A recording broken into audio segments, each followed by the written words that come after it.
রব্বুল আলামিন বলেন, বিশ্ববাসীরে, তোমাদের ওপরে আমি রোজাকে ফরজ করেছি হে ঈমানদার। অতটাই ফরজ যেমন নামাজ ফরজ, অতটাই ফরজ যেমন হজ ফরজ, অতটাই ফরজ যেমন যাকাত ফরজ, অতটাই ফরজ যেমন ঈমান আনা ফরজ। এই পাঁচটার মধ্যে একটা ছেড়ে দিলে ওই লোকটা মুমিন মুসলমান হতে পারে না। অতএব বন্ধু, আল্লাহ বলছেন, ইয়া আইয়ুহাল্লাযীনা আমানু কুতিবা আলাইকুমুস সিয়ামু কামা কুতিবা আলাল্লাযীনা মিন ক্বাবলিকুম। হে ঈমানদারেরা, তোমাদের ওপরে আমি রোজাকে ফরজ করে দিলাম যেমন তোমাদের পূর্বপুরুষের ওপরে ফরজ ছিল। মাবুদ গো, নামাজ পড়লে মুসাল্লি বলা হয়, নামাজ পড়লে তাকে মুসাল্লি বলা হয়। ফাওয়াইলুল লিল মুসাল্লিন। আরে আল্লাহ, হজ করলে তাকে হাজি বলছে, মানুষ তার কাছে হাজি টাইটেল চলে গেছে। কালেমা পড়লে মুসলমান বলা হয়, যাকাত দিলে দাতা বলা হচ্ছে, যাকাত দিতেছে। আমি রোজা রাখলে আমার লাভ কি হবে, আমি কোন জায়গায় গিয়ে পৌঁছাবো, এটা আপনি আমাকে বলে দেন। আল্লাহ বলছেন, লাআল্লাকুম তাত্তাকুন, লাআল্লাকুম তাত্তাকুন। আমি রোজাকে এই জন্য বানালাম, তোমাদেরকে না খাওয়ার মতো ইবাদত দিলাম, যাতে করে তোমরা মুত্তাকি হয়ে যাবে। রোজা পৃথিবীতে এসেছে মানুষকে মুত্তাকি বানানোর জন্যে।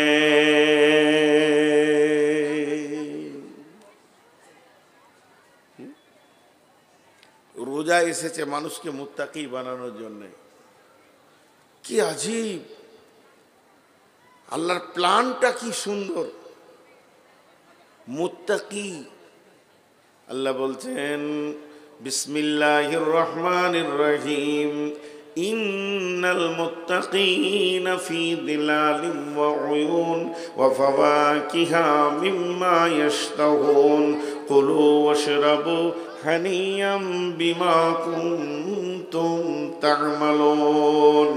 নিশ্চয়ই যারা মুত্তাকি হবে পৃথিবীর বুকে, তারা সব সময় ছায়ার ভিতরে থাকবে, তাদেরকে সূর্যের তাপ, জাহান্নামের তাপ লাগবে না। তাদের সামনে সব সময় কুলকুল কুলকুল করে পানপাত্র বইতে থাকবে। কুলু ওয়াশরাবু হানিয়াম, তারা খাবে, পান করবে এবং যেখানে ইচ্ছা বিচরণ করবে। মুত্তাকিদের এত বড় সম্মান আছে।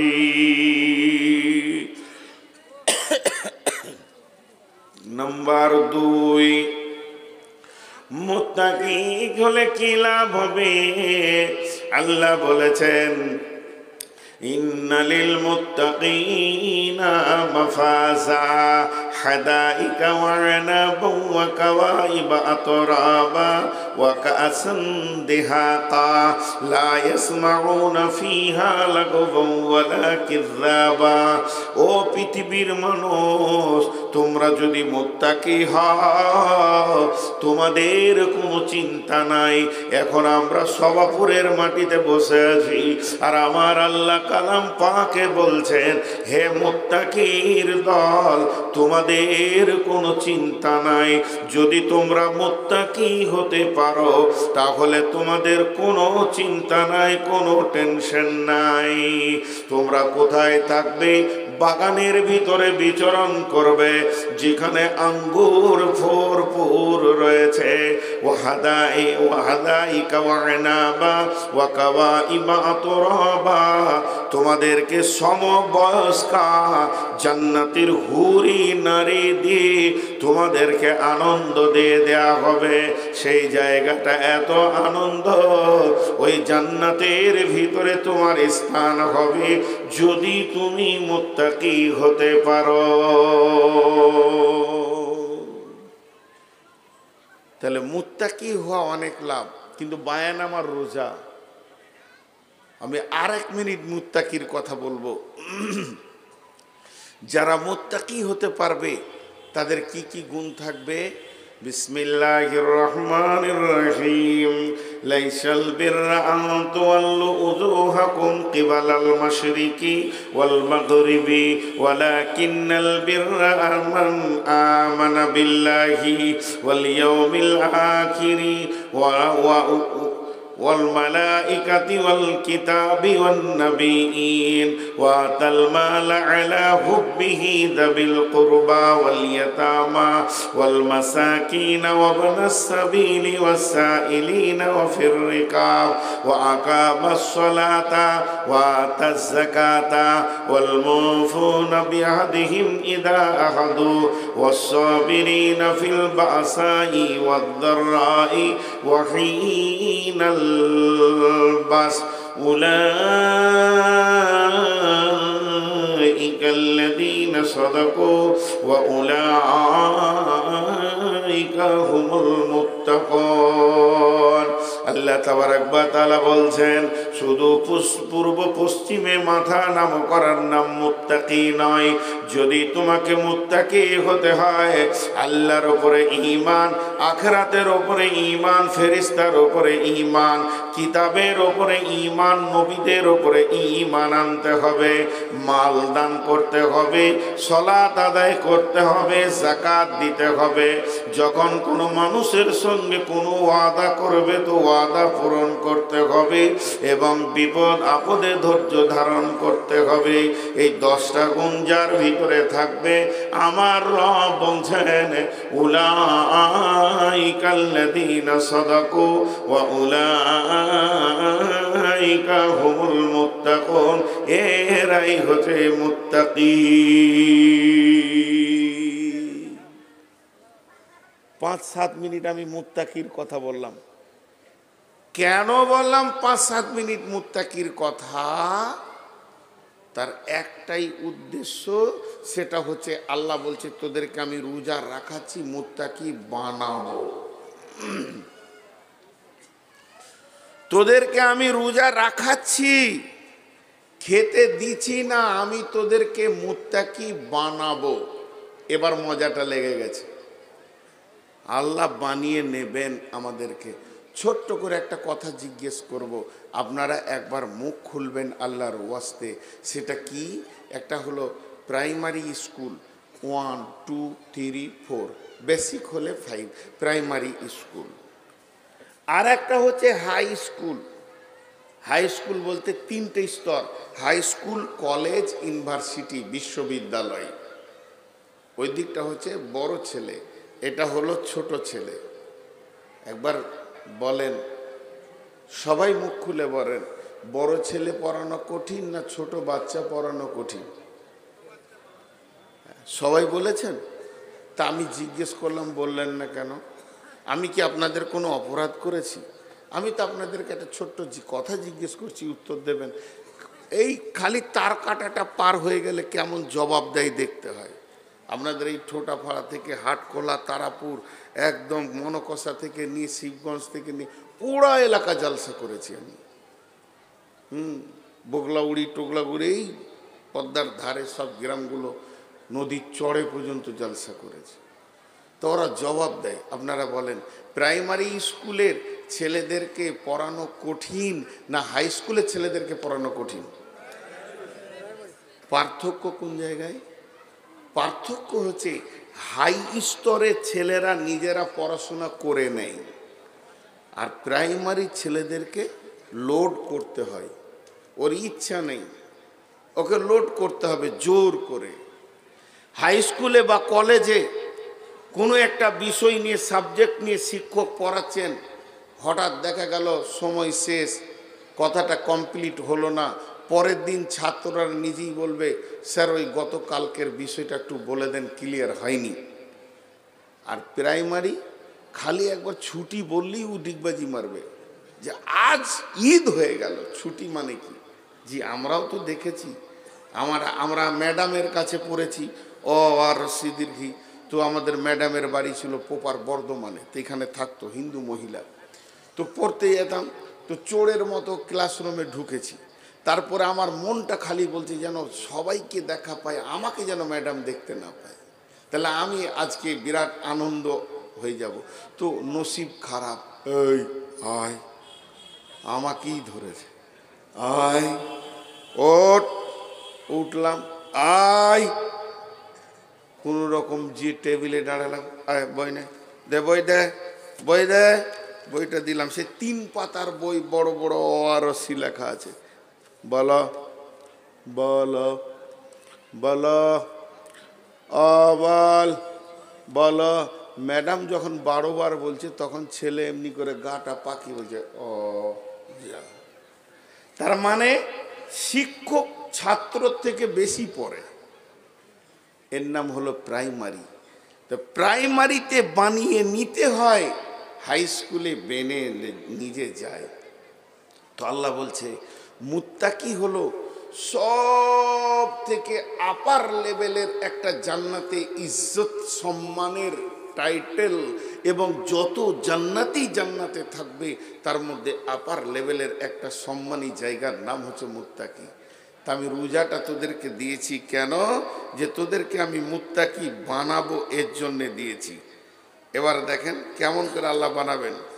আল্লাহ তাবারাক ওয়া তাআলা বলছেন বিসমিল্লাহির রহমানির রহিম, ইয়া আইয়ুহাল্লাযীনা আমানু, হে ঈমানদারগণ, কুতিবা আলাইকুমুস সিয়ামু কামা কুতিবা আলাল্লাযীনা মিন ক্বাবলিকুম, তোমাদের উপরে আমি রমজান মাসের রোজাকে ফরজ করে দিলাম, যেমন তোমাদের পূর্বপুরুষের উপরে আমি রোজাকে ফরজ করে দিয়েছি।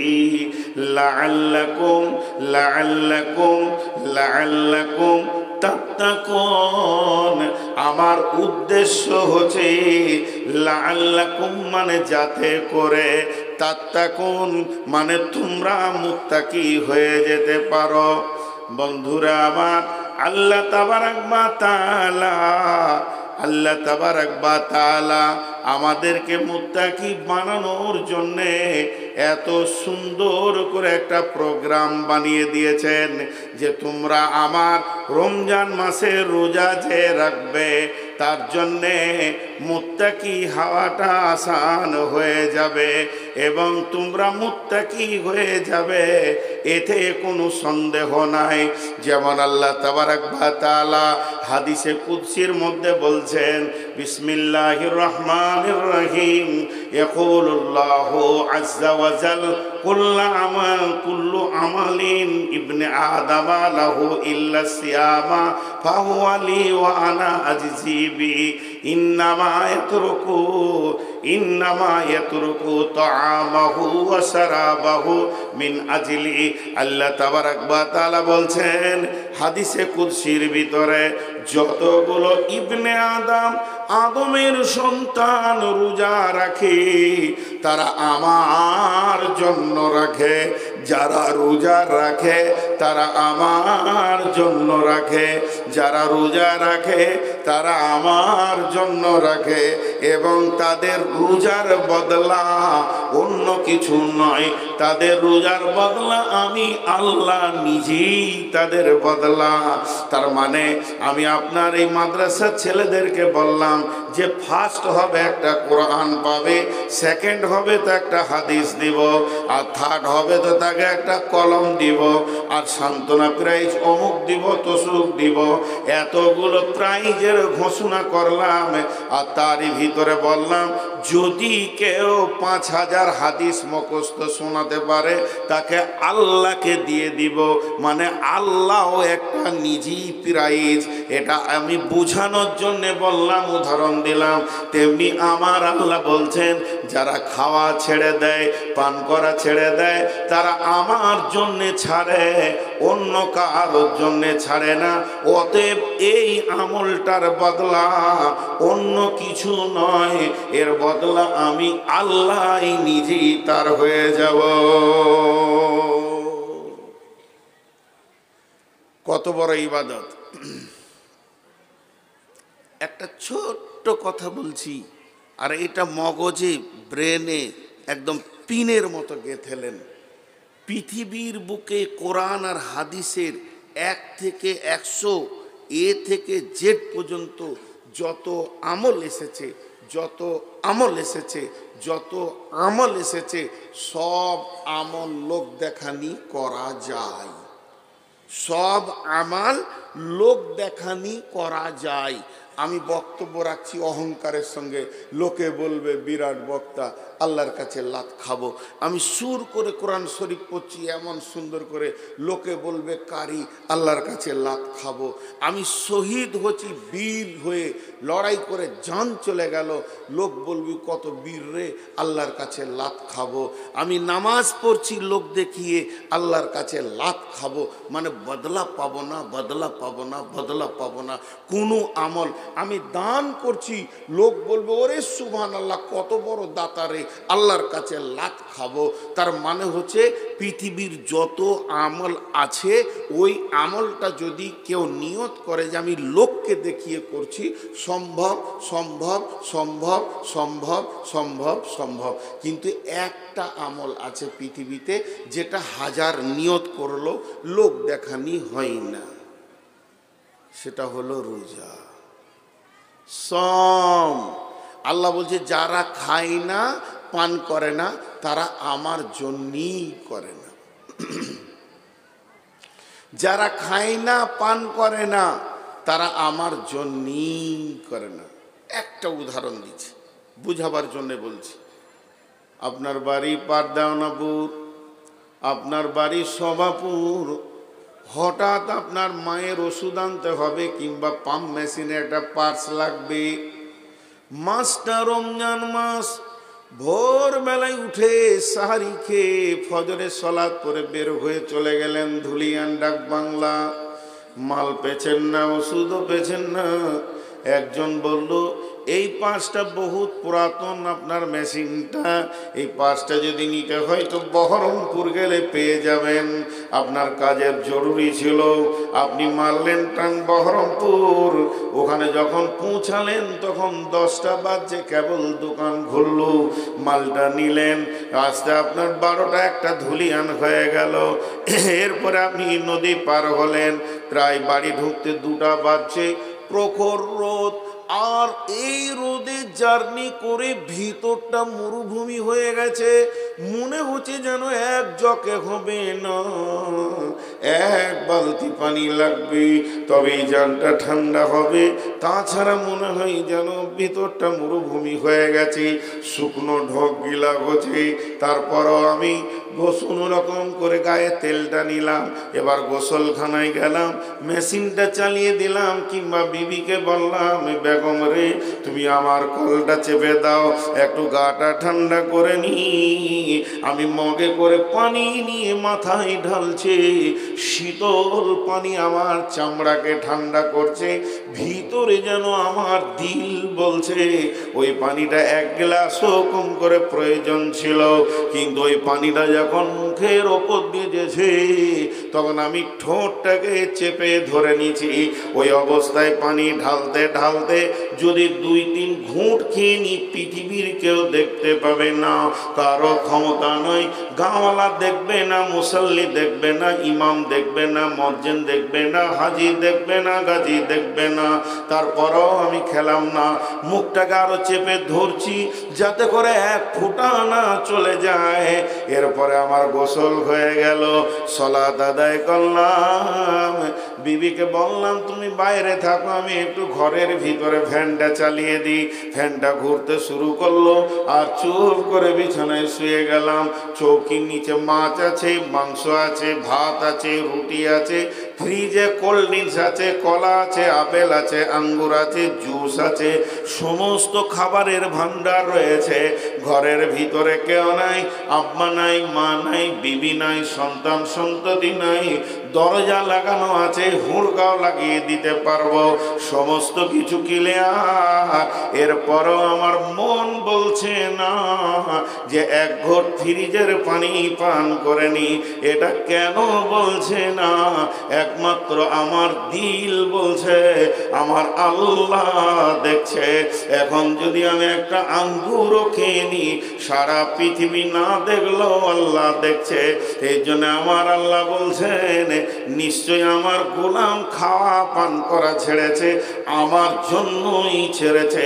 যদিও মানুষকে দেখিয়ে রোজা রাখতো, তাহলে গোপনে পেট ভরে খেয়ে নিত, সমাজে বলতো আমি রোজা রেখেছি, পৃথিবীর কেউ জানতো না, রোজাদারের সম্মানটা ওকে দেওয়া হয়ে যেত। কিন্তু একমাত্র রোজা রেখেছে তো আমার জন্যই রেখেছি। এখন আপনাদেরকে আমি ছোট করে প্রশ্ন করব, বলেন লোকটা পরেজগার হয়েছে কি হয়নি? মুখ খোলেননি, কিন্তু আরেকবার প্রশ্ন করছি, আপনারা বলেন ওই লোকটা আল্লাহর ভয়ে পরেজগার হয়েছে কি হয়নি? বাস, আল্লাহ ওইটাই চাইছে। আল্লাহ ওইটাই চাইছে যে আমাকে ভয় করে কাজ কর সারা জীবন। এটা 1 মাস খালি ট্রেনিং করাতে আসছে, ট্রেনিং। জি, এর জন্যে না খাওয়ার ইবাদত, কিন্তু এটা কষ্ট। রোজা রাখতে অনেকে বলে কষ্ট লাগে না, তাহলে লাগে না তো কি হলো? লাগে বলি তো নেকিটা পাবো রে বাবা। কষ্ট। আমরা কি হব আমরা জানি না, আল্লাহ জানেন। একটা উদাহরণ দিয়ে আবার 3খানা পরপর চমক উদাহরণ দিব। 3টে উদাহরণকে শুনবেন, গোটা রোজাটা জেহেনে ঢুকে যাবে। তারপর আমি হাদিসের দিকে যাব। 3টে উদাহরণ। নাম্বার 1, এই যে রাস্তায় আসছিলাম, কোন দিকের রাস্তা সব হুঁস দিশে চলে গেছে, ঘাটে থেকে যে রাস্তাটাই আসলাম, তো রাস্তায় 2 জায়গায় ইটের ভাঁটা দেখলাম, ইটের ভাঁটা। ওগুলো মাদ্রাসার ছাত্র মনে হচ্ছে যারা দাঁড়িয়ে আছে। কোন মাদ্রাসার গো? শোভাপুরের না দেওনাপুরের না নদীর ওই পার থেকে এসছে। এইটি দাঁড়িয়ে আছে কেন? এই তোমরা দাঁড়িয়ে আছো কেন? ওই দাঁড়িয়ে আছো কেন তোমরা? আজীব ব্যাপার, লজ্জাও নাই কিছু নেই। আপনাদের বিরক্ত লাগছে নাকি? 3 জন বললে খালি, এরা মুখ খুলে না কেন? এদের মেয়েগুলি ভালো, চোপার জোর খুব আছে। 1 মিনিট বন্ধ হয়নি, এতগুলি লোক মুখ খুলছেন। আপনাদের বিরক্ত লাগছে? তাহলে একটা বিষয়ের উপরে কথা বলছি, তো 3টে উদাহরণ দেব। 3টে। কাকে ডাকছে? ঠিক মনে হচ্ছে মারবে নাকি, ভয়ও লাগছে। আচ্ছা, আনিকুল কোথা গেল? আবার মনে পড়েছে আমাকে। হ্যাঁ, ডেকে দেন না, ডেকে দেন, ডাকেন ডাকেন একবার। এই আনিকুল বাবু, একবার এসো, শোনার দরকার আছে, তোমাকে একটা জিনিস আনতে বলবো। আমি অন্য কাউকে বলছি না, ভালোবাসছি তো, আসছো না। আনিকুল, তুমি তো শব্দ শুনতে পাচ্ছ না, এসো, কোথায় আছো? আর মহিলা মাল কথা বোধহয় বুঝতে পারছে না, বাংলা কথা নাকি? মাথা খারাপ, কতদিন পর দেখা। মহিলা মহলে মা বোনদের কাছে আবেদন রাখছি যে হয়তো বক্তার বাংলা কথা বুঝতে পারা যাচ্ছে না নাকি, এত আওয়াজ আসছে এখানে যে বিদ্যুটে আওয়াজ আসছে। বাস, চুপ হয়ে গেল। আপনি রাখেন, ওই জিনিসটাই এরকম। আমাকে বাংলাদেশে এক স্কুলের মাস্টার আমার কানে এসে বলছে, হুজুর মেয়েগুলোকে চুপ করিয়ে দেন তো। তা বললাম মাথা খারাপ, আমার নিজের বই চুপ থাকে না, লোকের বউকে চুপ করাবো? আমার বউকে যদি চুপ হতে বলি তো 20টা বলে। তো যাকে আমি ভালোবাসি, খাওয়াই, কাপড় দিই, চিকিৎসা ওষুধ দিই, সেই আমার কথা শুনে না, লোকের বউ শুনবে। ওই জন্য আর মেয়েদেরকে চুপ করতে বলি না। হ্যাঁ, আল্লাহ ভালো জানে যে ও যে চিল্লাইছে যে মেয়েটা, ওর স্বামীকে যদি পেতাম তো দুটো জিলাপি খাওয়াইতাম। গরিব মানুষ, বেশি পারবো না, দুটো জিলাপি খাওয়াইতাম। বলে কেন? আমি 10 মিনিট ওকে সহ্য করতে পারছি না, ও আছে কি করে ওকে নিয়ে?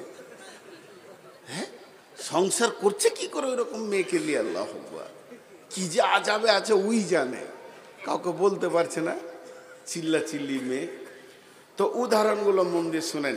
এই যে ইটের ভাটা, এবার ইট যে বানাবে, ও সকালে একটা বালতি আর কোদাল নিয়ে মাটির কাছে চলে গেছে। ধ্যান দিয়ে শুনবেন তো মজা লাগবে খুব। তো জোরে মাটিতে একটা কোপ মেরেছে, আর যখনই মাটিতে কোপ মেরেছে তো মাটি ওকে বলছে, আমাকে কোপ মারছিস কেন? এটা উদাহরণ দিচ্ছি, ভাবিয়ার না মাটি কেন কথা বলবে। উদাহরণ দিতে গেলে কিছু বোঝাতে হয়। তো এবার কোপ চলছে, বলছো ভাই মিস্ত্রি, তুমি আমাকে কোপাও কেন?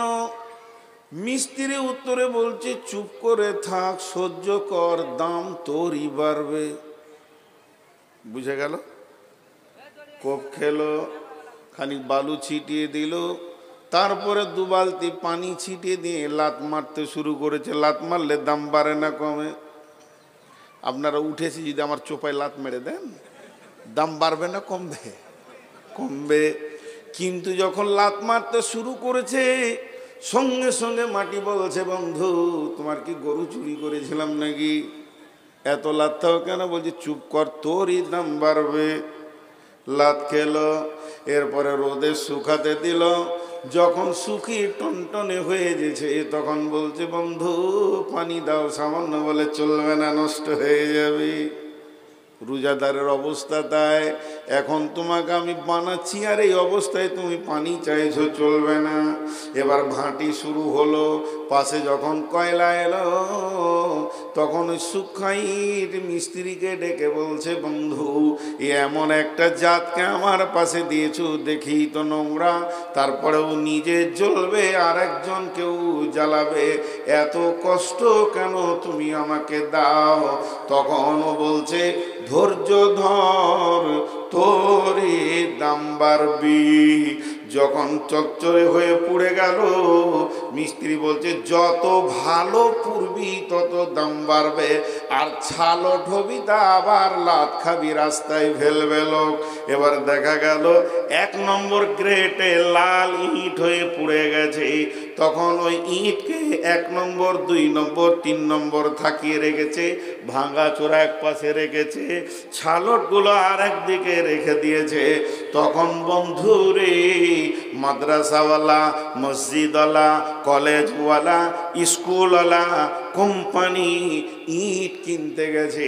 ইটটা ধরে বলছে, এটা 1 নম্বর মাল, কত দাম? ইট তখন বলছে, বন্ধু কত কোপ খেয়েছি, কত লাত খেয়েছি, আর কত কষ্ট করে নিজেকে জ্বালিয়েছি, তবেই না আমি মসজিদের দেওয়ালে লেগেছি, মাদ্রাসা, কলেজ, ভার্সিটি, আর আপনার কিনা স্টেশন, এয়ারপোর্টের দেওয়ালে লেগেছি। তাহলে আমার জিন্দেগি জ্বলেছে, তাই ঠিক দামি জায়গায় এসে গেছি। অতএব আল্লাহ বলছে, তোরা রমজান মাসে আমার আইনগুলো মেনে নিয়ে ধৈর্য ধরে নে, জান্নাতের আপার লেভেলে থাকবি। বুঝাতে পারলাম? আপনারা বুঝেছেন, আলহামদুলিল্লাহ। আর একটা উদাহরণ দিই, আর একটা উদাহরণ। যখন লোহা তরল হয়ে গলে, এই লোহা এমনভাবে গলে যায় মনে হবে পানি। তো লোহা যখন তরল হয়ে গলে, তখন ওই লোহাটাকে প্লাস্টিকের বালতি করে নিয়ে গিয়ে ছাঁচে দেয়, তাই না? আরে হ্যাঁ না বলে না? বলছে হ্যাঁ। লোহা গলে গেছে, যে প্লাস্টিকের বালতিতে গেছে। কি সুন্দর মন দিয়ে শুনছে। আজই লোহা প্লাস্টিকের বালতিতে যাবে? লোহা যখন গলে যায়, তখন একটা ছাঁচের মধ্যে দেওয়া হয়। ছাঁচটা টেম্পার কত, ওকে রেলের চাক বানায়, রেলের পাতি বানাই, পাম্প মেশিনের পার্স বানাই, তাহলে ছাঁচটা মজবুত কত। অতএব বন্ধুরে, আমাদেরকে যদি মুত্তাকি হতে হয়, জান্নাতি হতে হয়, তাহলে ছাঁচের মতো ধৈর্য রাখতে হবে। আল্লাহ আমাদের ওপরে পরীক্ষা চালাবেন। মা বোনেরা শুনছেন না তো কি আর বলবো, তবু মেয়েদেরকে একটা ওসিয়ত করছি, হে আমার মা, হে আমার বোন, আপনাদেরকে একটা রোজার উদাহরণ দিচ্ছি। সোনা, সোনা তো সোনাই, সোনার 70 টাকা 10 গ্রামে 70,000 টাকার দাম। সোনার 70,000 টাকার দাম। এখন যদি আমি 20 গ্রামের সোনা দিয়ে একটা গলার হার বানাই, আর গোটা হারটা অত্যন্ত সুন্দর বানিয়েছেন কারিগর, খালি হুঁকটা একটু বেঁকা, সামান্য হুঁকটা একটু বেঁকা হয়ে গেছে, বিবি বলবে জি ইচ্ছাই কি জিনিস বানিয়েছে, 1,40,000 টাকার মূল্য নাই, দুধ ছাই বলে দেবে। ছি, দেখো তো মালটা হয়নি। তার মানে হচ্ছে সোনা যতই দামি হোক না কেন, সোনাকে ভাটিতে ঢুকতে হবে। সোনা যতই দামি হোক না কেন, অ্যাসিডে পুড়তে হবে, সোনাকে আগুনে জ্বলতে হবে, তারপরে সে ডাইসে যাবে। এর উপরে তাকে সোয়াগা দিয়ে ছিলবে, ছিলে তাকে পালিশ চাপাবে। যখন অতি সুন্দর হয়ে যাবে, এত দামি জিনিসটা এতগুলো মার খেলো, হাতুড়ি খেলো, ডাইস খেলো, আগুনে গেল, অ্যাসিডে গেল, সোয়াগাতে ছিল, যাদের কাছেও গেল তাদের মূল্য কিছু নাই।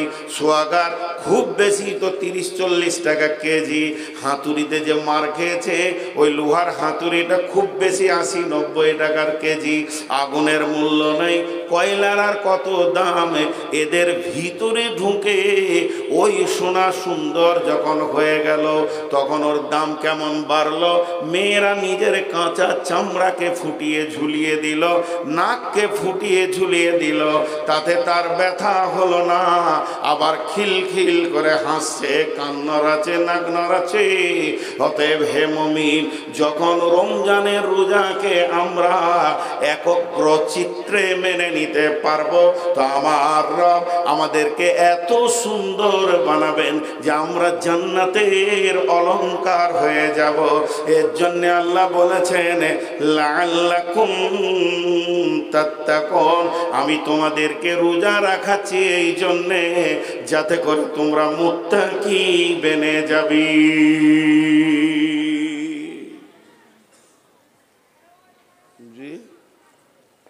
যাতে করে তোমরা মুত্তাকি বেনে যাবে। লাআল্লাকুম তাত্তাকুন, যাতে করে তোমরা মুত্তাকি বেনে যাবে। তাহলে কত সুন্দর উদাহরণ দিলাম। এরপরে আল্লাহ কি বলছেন? বিসমিল্লাহির রহমানির রহিম।